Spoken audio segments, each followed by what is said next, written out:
Welcome to E-शाला। नमस्कार दोस्तों, मैं नमन सिंह स्वागत करता हूं आपका ई-शाला में। आज हम बात करेंगे वाद्यों का वर्गीकरण। लेकिन ये वाद्य वर्गीकरण हमारे प्राचीन काल की भेंट रही हैं। जैसे कि भरतानुसार बात की जाए तो वाद्य वर्गीकरण हमारे यहाँ से प्रचलित रहे, लेकिन हमारे वेदों में भी इन वर्गीकरण की पृष्ठभूमि कहा जाए तो उसकी आधारशिला पहले ही रख दी गई। यानी कि आप ये बोल सकते हैं कि ये जो वाद्य वर्गीकरण थे, इससे पहले इनको कहीं ना कहीं किसी न किसी विषय में जरूर से जरूर ये बात बता दी गई थी कि कौन से जो वाद्य वर्गीकरण हैं, जैसे कि तत्, खन, सुषिर आदि वाद्य वर्गीकरण होते थे।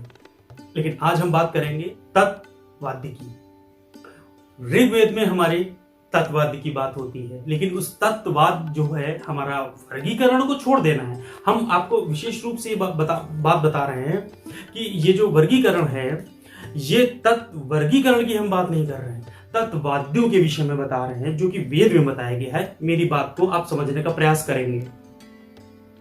ऋग्वेद में हमारे तंत्री या तत्वाद्य के विषय में कोई जिक्र नहीं हुआ है, लेकिन तंत्री वाद्य के विषय में बताया गया है कि एक्चुअल में जो तंत्री वाद्य था वो किस नाम पे संबोधित किया जाता था, मतलब इंडिकेट किया जाता था। वह था हमारा बाण या वाण। मैं लिख भी देता हूं।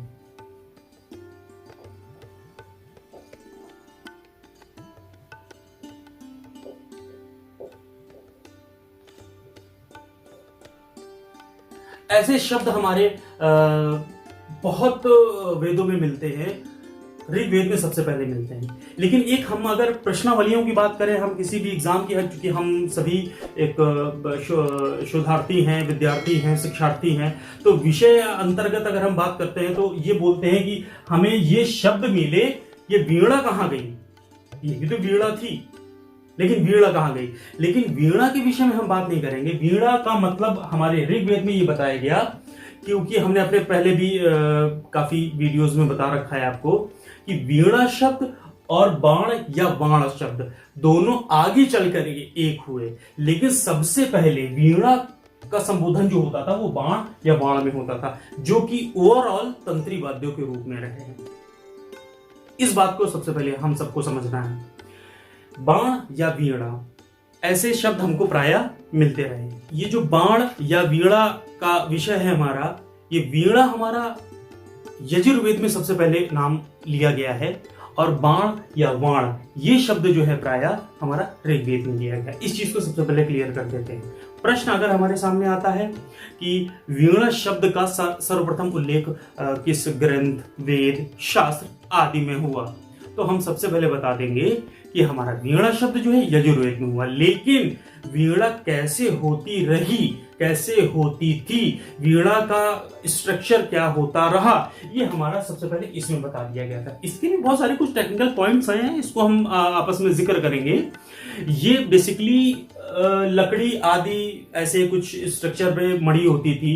ये एक तार होते थे, लगभग मैं आपको बता दूं, ऐसा नहीं होता था कि ये लोहे के तार होते थे, चांदी, सोना, पीतल, तांबा, कांसा, ऐसा करके नहीं, जरूरी नहीं होता था।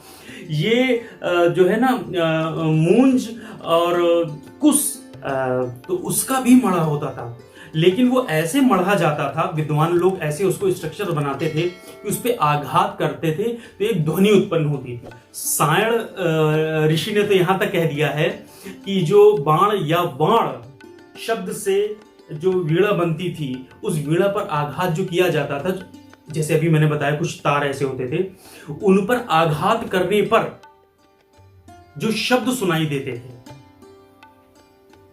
बात समझिएगा, जो शब्द सुनाई देते थे, ये शब्द ही बाण या वीणा की बात करते थे। एक उदाहरण दे रहा हूं कि हम लोगों ने पढ़ा है कि धनुषाकार वीणा, हार्प जिसको बोलते थे, वो जो धनुषाकार वीणा होती थी वो भी हार्प होती थी, और धनुष से बाण चलते थे तो आवाज आती थी सन्न की। यही बात है, कुछ ऐसे शब्द आते थे। लेकिन विद्वानों ने इसकी बहुत अच्छी दार्शनिकता और बहुत अच्छी फिलॉसफी बताई है।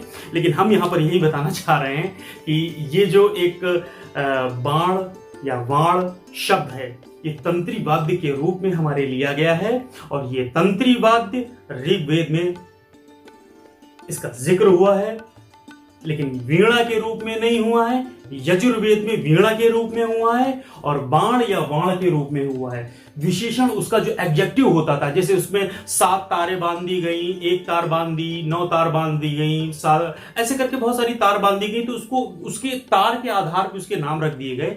लेकिन जो हमारी आदिम वीणा रही है, जो शुरुआती वीणा रही है हमारी, वो हमारी बाण या वाण वीणा रही है, जो कि शततंत्री वीणा रही, आज की संतूर के समान। बहुत बहुत धन्यवाद।